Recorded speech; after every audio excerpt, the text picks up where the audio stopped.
அனைவருக்கும் வணக்கம். என்னுடைய லைஃப் ஸ்டைல் பத்தி வீடியோஸ் அப்லோட் பண்ணிட்டு இருக்கோம். முந்தைய வீடியோவோட லிங்க் டிஸ்கிரிப்ஷன்ல கொடுத்துருக்கேன், பார்த்து தெரிஞ்சுக்கோங்க. எனக்கு மொட்டை அடிச்சதை பார்த்துட்டு என்னுடைய தம்பிக்கு ரொம்ப மனசு கஷ்டமாயிடுச்சு. எங்க அப்பாவும் முறைச்சு பார்த்தான்.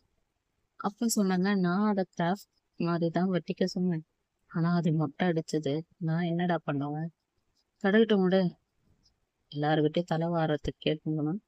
இப்படி இருந்தா அதுக்கும் வேர்க்காது, தலைமுடி எல்லாம் வந்து கண்ணாண்ட விழுது, அப்பப்ப அதை இழுத்து விட்டுனுக்குது, இது எவ்வளவு பெட்டர் அப்படின்னு.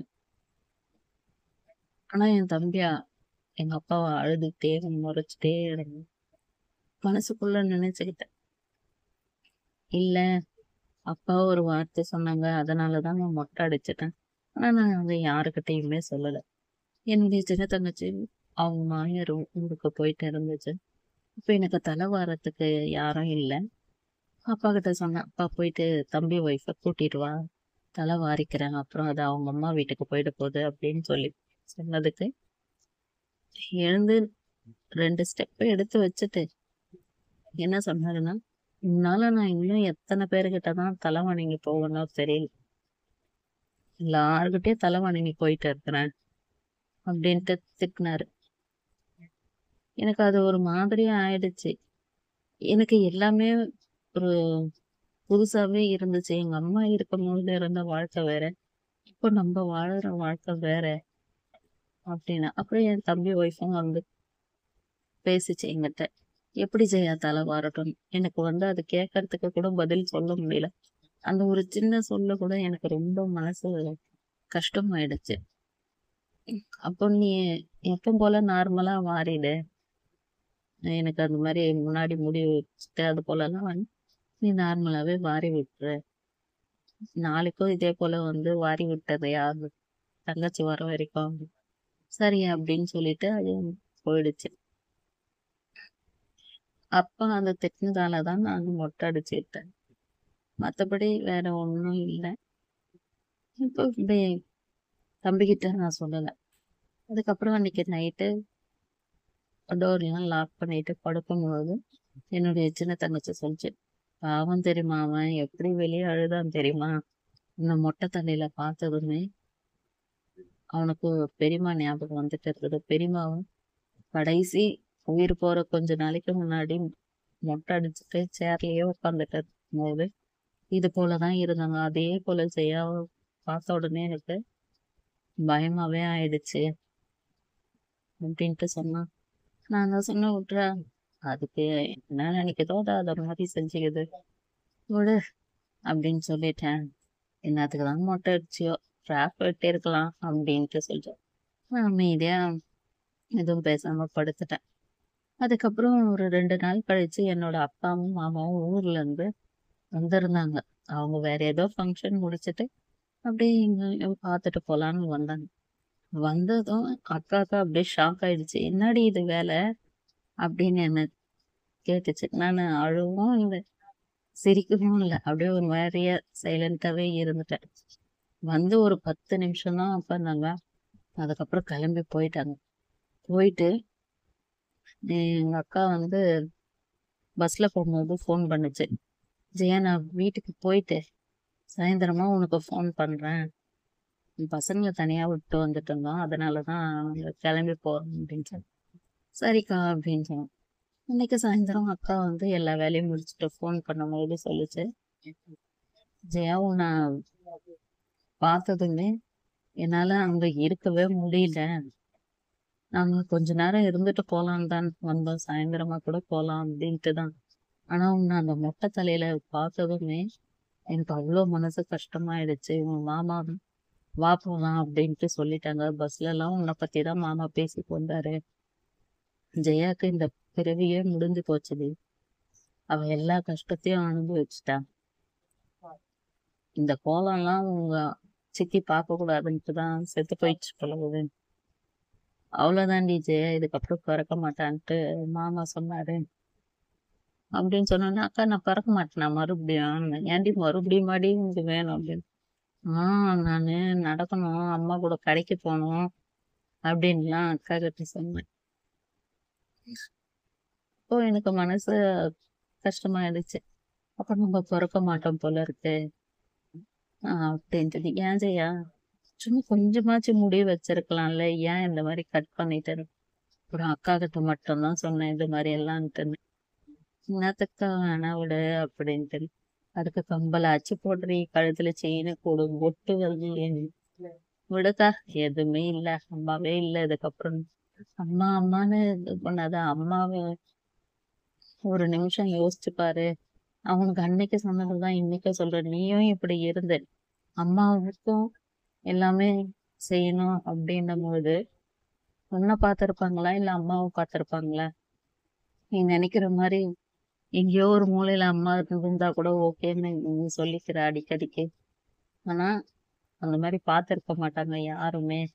உன்னையும் திட்டி இருப்பாங்க, அம்மாவையும் திட்டி இருப்பாங்க.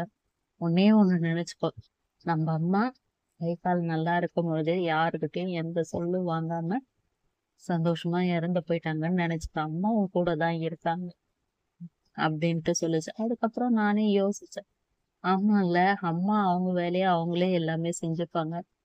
இப்ப அம்மாவை கட்டில் மேல உட்காந்துட்டு இருக்கிற மாதிரி எல்லாம் நான் யோசிச்சு பார்த்தேன்.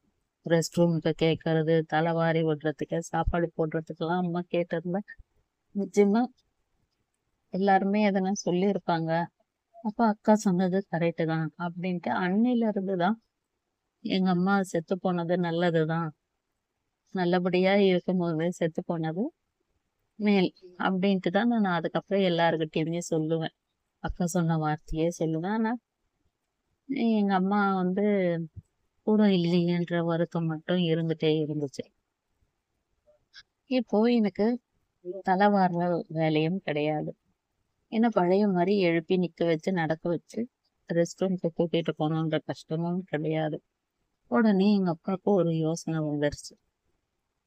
என்னுடைய தங்கச்சி கிட்ட எல்லாம் சொன்னாங்க, ஜெயாக்கு இப்ப தலை வார்ற வேலை கிடையாது, ரெஸ்ட் ரூம்க்கும் அதுவே போயிடுது, அதனால நீங்க வந்து உங்க ஊருக்கு போங்க, நான் பாத்துக்கிறேன் அத்தை.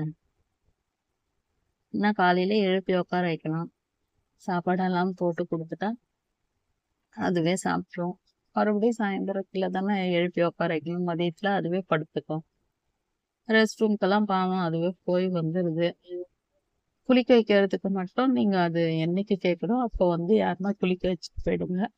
அந்த துணியை கூட நானே கூட துவைச்சு போட்டுடுறேன், நான் பாத்துக்கிறேன், நீங்க போங்க, உங்க பொழப்ப பாருங்க, எத்தனை நாளைக்கு இதுக்கிட்டே இருப்பீங்க அப்படின்ட்டு எங்க அப்பா ஒரு வார்த்தை சொன்னாரு. எனக்கு அப்பா சொன்னதுமே எனக்கு அதிர்ச்சி ஆயிடுச்சு. ஐயோ, அப்பா கூட நம்ம எப்படி இருக்கிறது, அப்பா சும்மா சும்மா நம்மள திட்டுவாங்களே, தங்கச்சி எல்லாம் இருக்கும்போதே நம்மள இவ்வளவு திட்டுறாங்க, தங்கச்சி எல்லாம் போயிட்டாங்கன்னா நம்ம என்ன பண்றது அப்படின்ட்டு நான் மனசுலயே யோசிச்சுட்டு அப்புறம் அதை பத்தியே சொல்லிட்டு இருந்தாரு. நீங்க போங்கம்மா, எங்க வீட்டுக்காரர் வந்தாரு, நீங்க ஊருக்கு போங்க அப்படின்லாம் சொல்லும் போது என்னுடைய தங்கச்சியை நான் கைப்பிடிச்சு கேட்டேன், என்னை விட்டுட்டு போயிடாத தனியா, நீங்கெல்லாம் இருக்கும் பொழுதே என்னை எவ்வளவு திட்டுறாங்க, நீங்கெல்லாம் போயிட்டீங்கன்னா என்னை எவ்வளோ திட்டுவாங்க, யோசிச்சு பாருங்க அப்படின்ட்டு சொல்லி என் தங்கச்சி நான் அழுததை பார்த்துட்டு அதுவும் அழுதுச்சு. உனக்கு அவங்கெல்லாம் காலத்துக்கும் உன் கூடவே இருப்பாங்களா, அவங்களுக்கு இருந்த குடும்பம்ல உன்னையே எத்தனை நாளைக்கு பார்த்துட்டு உக்காந்துட்டு இருப்பாங்க, போட்டோ விடு, அதுங்கன்னா தூரத்துல இருக்குதுங்க, இங்க தானே பக்கத்து ஊர் தானே, வருவாங்க அப்படின்ட்டு சொன்னேன். இப்போ ஒருத்தர் வீட்டுல இருக்கிறதுக்கு இது போல சொல்லுங்க, யாரு இருப்பாங்க? என்னுடைய தங்கச்சியும் அவங்க வீட்டுக்காரர்கிட்ட சொல்லிடுச்சு, இது போல அப்பா சொல்லிட்டாங்க நம்ம போலாம் அப்படின்ட்டு. சரின்ட்டு அவங்களும் ஊருக்கு போறதுக்கு எல்லாமே ரெடி பண்ணிட்டாங்க. ஆனா இவங்கெல்லாம் இந்த வீட்டுல இருக்கும் போதே எங்க அப்பா வேலூர்ல போயிட்டு திருமண தகவல் மையத்துல எங்க ஃபேமிலிய பத்தி சொல்லிட்டு, அப்பாக்கு கை கால் எல்லாம் இது போல வெள்ளையா இருக்கும் அதெல்லாமும் சொல்லிட்டு போட்டோவும் கொடுத்துட்டு 2000 ரூபாய் கட்டிட்டு, எங்க ஜெயாவை பாத்துக்கிற மாதிரி ஒருத்தர் வந்தா போதும், அவங்க அம்மா எப்படி பாத்துக்கிட்டாங்களோ அது மாதிரி பாத்துக்கோங்க, நான் அவங்கள மேரேஜ் பண்ணிக்கிறேன் அப்படின்னு சொல்லிட்டு இவங்கெல்லாம் இருக்கும்போதே போயிட்டு காசு கட்டிட்டு வந்துட்டாரு. அங்க இருந்து அடிக்கடிக்கு போன் எல்லாம் வந்துட்டு இருந்துச்சு. எனக்கு என்னன்னா இவங்கெல்லாம் இங்க இருந்து கிளம்பி போயிட்டாங்கன்னா நிஜமா யாருன்னா நம்ம வீட்டுக்கு வந்துருவாங்க அப்படின்றதுக்காக தான் நான் யாரையுமே போகாதீங்க, என் கூடவே இருங்கன்னு. ஆனா அப்பா இது போல சொல்லவே அவங்களும் கிளம்பி போக ஆரம்பிச்சுட்டாங்க. அதுக்கப்புறமா இந்த திருமண தகவல் மையத்துல போட்டோஸ்லாம் வந்து அனுப்பியிருந்தாங்க. அந்த போட்டோஸ்லாம் பார்த்தேன். ஏஜ் பார்த்தா ஒரு பொண்ணுக்கு 32 வயசு தான். அதை பாருமா, அது சின்ன பொண்ணாகட்டும் உங்களுக்கு எல்லாமே செய்யும் அப்படின்னு. அப்புறம் சொன்னோம், அப்பா என்னோட சின்ன பொண்ணுப்பா இது, இதெல்லாம் என்கிட்ட எடுத்துட்டு வந்து காட்டுற அப்படின்ட்டு சொன்னேன். ஆனா அங்க இருந்த பாதிக்கு பாதி பேரு அப்பாக்கு ஏஜ் பார் ஆயிடுச்சு, அதுவும் இல்லாம இப்படி ஒரு ஃபேமிலியில தான் நாங்க போகமாட்டோம் அப்படின்ட்டு நிறைய லேடிஸ் சொல்லிட்டாங்க. அப்ப அந்த கோவம் வேற அப்பாவுக்கு. நைட்ல சாப்பாடு எல்லாம் அப்பா வந்து போட்டு சாப்பிடும்போது எல்லா வேலையும் செய்யும்போது என்ன திட்டுவாரு, சனியனை உன்னாலதான் எவ்வளவுமே இந்த வீட்டுக்கு வர மாட்டேன்றா, உங்க அம்மா போன அன்னைக்கே போக வேண்டியதானே, இப்படி எல்லாமே நானே செய்ய வேண்டியதா இருக்கு அப்படின்ட்டு எல்லாம் திட்டுவாரு. என்னுடைய தங்கச்சி எல்லாம் என்னை விட்டுட்டு போயிட்டா அன்னைக்கு நைட்டு. நான் ரொம்ப பயந்தேன். ஏன்னா ஃபர்ஸ்ட்ல அம்மா கூட இருப்பேன், அப்புறம் வீடு ஃபுல்லா தம்பி பசங்க தங்கச்சி பசங்க எல்லாம் இருப்பாங்க. நைட் டைம்ல தங்கச்சி பசங்க தங்கச்சி எல்லாம் வீட்டுல இருப்பாங்க. ஆனா இன்னைக்கு நான் மட்டும் அந்த ஹால்ல தனியா படுத்துட்டு இருக்கும்பொழுது எனக்கு ஒரு இது பயமாவே இருந்துச்சு. எங்க அப்பா இந்த ரூம்ல படுத்துப்பாரு, பக்கத்து ரூம்ல. அப்ப நான் ஹால்ல படுத்து, எங்க அம்மாவுடைய போட்டோ தான் என் தலைக்கு மேல அந்த பக்கத்துல இருக்கும். நடல் லைட் மட்டும் போட்டு விட்டுருவாங்க. ஹால் பாக்குறதுக்கு பயமா இருக்கும். கிச்சன் ரூம் வந்து ஓப்பன் டைப்ல இருக்கிறதால அதெல்லாம் பாக்குறதுக்கே எனக்கு பயமா இருக்கும். தூங்கவே மாட்டேன். ஆனா கம்பளியை மட்டும் போய்த்திட்டு கம்பளியோட ஓட்டையில எங்க அப்பா போறத வரத பாத்துட்டு இருப்பேன். ஏன்னா நான் முழிச்சிட்டு இருக்கேன்னு தெரிஞ்சா என்னை திட்டுவாருன்றதுக்காக அமைதியா படுத்துட்டு பார்த்துட்டே இருப்பேன். நான் வந்து அம்மா கிட்ட கேட்பேன், ஏம்மா என்னை விட்டுட்டு போயிட்ட, இன்னைக்கு பாரு நான் மட்டும் இங்க தனியா படுத்துட்டு இருக்கேன், எல்லாரும் அவங்கவுங்க வாழ்க்கைய வாழ போயிட்டாங்க, என்னை ஏன் இப்படி தனியா விட்டுட்டு போங்கன்னு.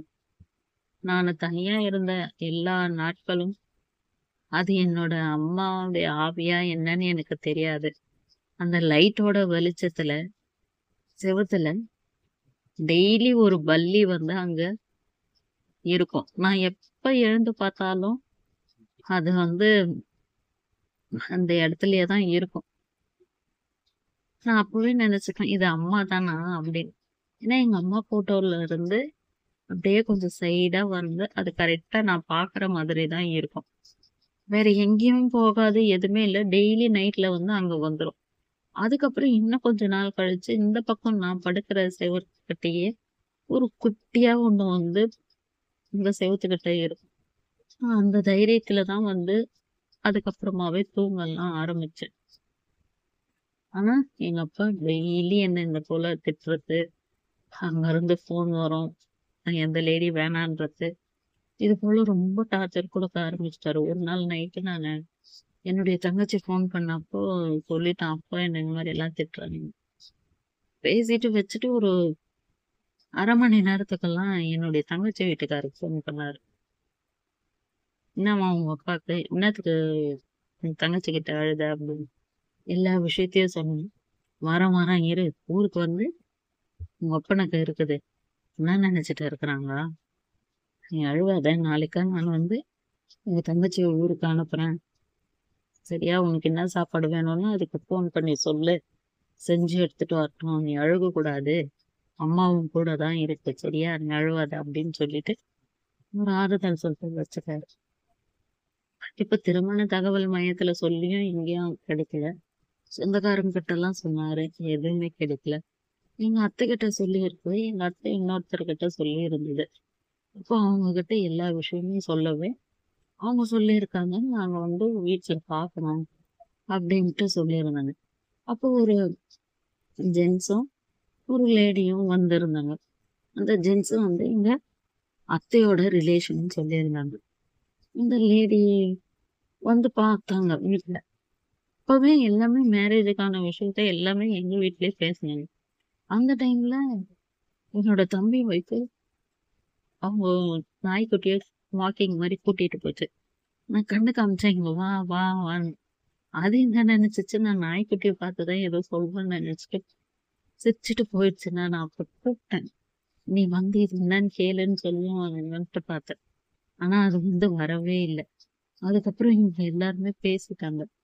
பேசி இவங்க 2 பேரையும் பேசி முடிச்சுட்டு, அப்பா என்ன சொன்னாங்க, "கோயில்லலாம் என்னத்துக்கு கல்யாணம்?